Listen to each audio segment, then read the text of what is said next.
Merhaba arkadaşlar, kanalıma hoş geldiniz. Bugün yine çiçek bakımına dair güzel bir video paylaşacağım sizlerle arkadaşlar. Artık sonbahar geldi. Ben de bugün nergis dikimi ile ilgili bir video paylaşmak istedim sizlerle. Nergis dikmenin artık son zamanlar arkadaşlar. Kasım'a kadar nergis dikebilirsiniz. Benim de bahçede yetiştirmiş olduğum nergislerin soğanlarından birkaç tanesini aldım. Bunları şimdi saksıda dikeceğim arkadaşlar. Artık gördüğünüz gibi yavaş yavaş filizlenmeye başlamışlar. Tam vakti gelmeye başladı. Geciktirmeden sizin de dikmeniz için bu videoyu hemen paylaşmak istedim. Şöyle daha önceden dikmiş olduğum zambaklarım bunlardı arkadaşlar.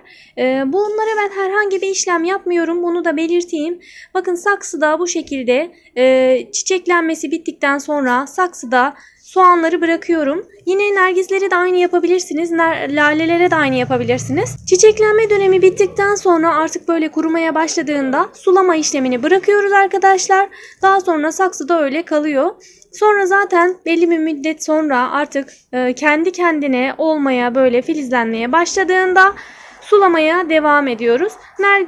Zambaklarım bu şekilde artık büyümeye başladı. Şimdi nergislerin zamanını geçirmeden nergislerimi de dikeceğim. Nergis gerçekten çok güzel. Kokusu muhteşem. En sevdiğim çiçekler arasında. Çiçek açmaya başladığında bahçedeki nergisleri de paylaşacağım. Bahçemizi de o kadar çok çoğalttık ki böyle.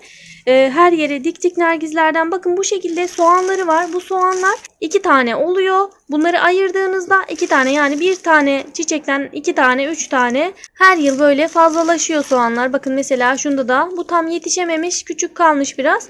Bu şekilde çok küçük olanlar çiçek yetiştirmeye çalışırsanız büyük ihtimalle olmayacaktır ama şöyle biraz daha güçlü, iri olanları tercih edebilirsiniz. Bakın bunun da yanında bir tane küçük olan vardı şöyle. Onu da ayırdım. Bakın bunlar hep böyle birlikte oluyor. Çoğalıyor, bu şekilde çoğalıyorlar. Dikme işlemi de oldukça basit arkadaşlar. Şöyle bakın üst kısma zaten kökleri belli. Şu kök kısımları alta geliyor.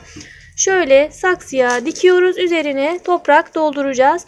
Dikme işlemi çok basit. Bakın artık filizlenmeye de başlamış. Tam zamanı, daha fazla geciktirmeden soğanlarımı dikeceğim. Ve sonbaharda dikmeye başlıyoruz. Böyle Kasım ayına kadar dikim işlemini yapabilirsiniz. Çiçeklenmesi de böyle Şubat, Mart ayları gibi oluyor arkadaşlar. Normal bahçe toprağına dikebilirsiniz. Ben bu şekilde bakın orkide topraklarım vardı kullanmadığım, onları karıştırdım. Normal bahçe toprağı var içerisinde, böyle işte bitki artıkları, bakın şöyle yapraklar, artıklar, bunlar herhangi bir zarar teşkil etmez. Bitkilere besin oluşturur.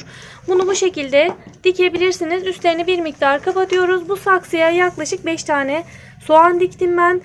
Aralık olarak yaklaşık 6-7 santim aralık bıraktım. Siz de dikerken bunlara dikkat edebilirsiniz. Ama dikimini özellikle geciktirmemeniz gerekiyor. Sonbaharda dikim işlemini yapmış olmanız gerekiyor. Toprakta yavaş yavaş bu şekilde bakın kalacak. Sulamasını yapacağız. Daha sonra yavaş yavaş filizlenecek. Toprağın sulamasını ihmal etmeyin. Bu aşamadan sonra toprak nemli kalacak şekilde sık sık sulama yapmamız gerekiyor arkadaşlar. Nergis soğuğa çok fazla dayanıklı olan bir bitki değil arkadaşlar. Soğuk iklimlerde, kapalı balkonlarda yetiştirebilirsiniz. Bizim burası biraz daha sıcak olduğu için Şubat, Mart gibi çiçek açmaya başlıyor. Daha soğuk iklimlerde de böyle Nisan gibi falan çiçek açmaya başlayacaktır. Görüntüsü muhteşem. İlerleyen zamanlarda çiçek açmaya başladığında da yine görüntüsünü sizlerle paylaşacağım mutlaka. Severek baktığım, yetiştirdiğim bir çiçek. Bahçede de çok fazla mevcut bizim. Eminim bir kere dikerseniz siz de vazgeçemeyeceksiniz. O yüzden bu kısa videoyu hemen sizlerle paylaşıp sizleri de buna teşvik etmek istedim arkadaşlar. Bugünkü videonun da sonuna geldik.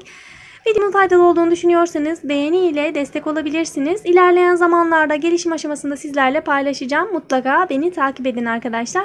Hepinize kucak dolusu sevgiler gönderiyorum. Beril'in Hünerleri YouTube kanalımda başka bir videoda görüşene dek hoşçakalın arkadaşlar.